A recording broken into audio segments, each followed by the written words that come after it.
Bawat segundo, naiiba ang kwento. Kasama ang inyong lingkod sa paghahanap ng development ng mga maiinit na balitang binantayan ng CLTV 36 News Team. Sa kada misyon ko bawat araw, may kwento at balita ng mga kababayan nating hinaharap ang buhay ng may buong pag-asa. Tabak na balin po talaga po. Nano po yung malalayari ngayon eh. Sa kasagsagan ng kaliwat kanang nagpo-positibo sa COVID-19 dito sa probinsya ng Pampanga, dito sa Diosdado Macapagal Memorial Hospital dito sa bayan ng Guagua, Pampanga ako napagawi ang tinaguriang COVID-19 Monitoring Center ng probinsya. Mayroon itong 70 bed capacity. Eksklusibo ito para sa mga COVID-19 patient ayon kay Pampanga Health Officer Dr. Jose Antonio J. Rivera.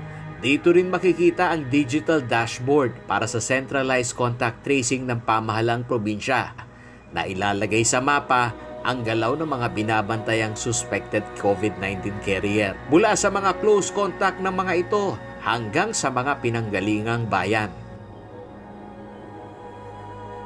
For me, no, when we were strategizing ni Governor dyan, hindi mo maalis yan dahil maraming suspecha.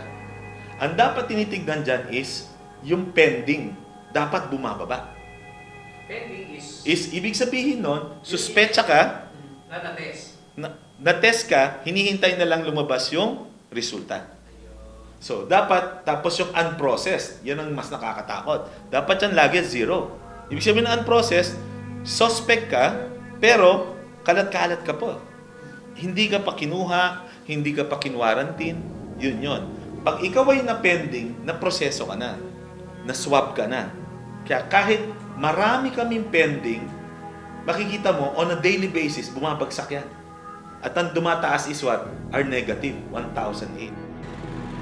Kasabay ng pagpalo ng malaking bilang ng mga nagpopositibo sa COVID-19 dito sa rehiyon sa Central Luzon, ilan sa mga rekomendasyon ng mga chief executive ang paigtingin pa ang localized ECQ sa mga itinuturing na hotspot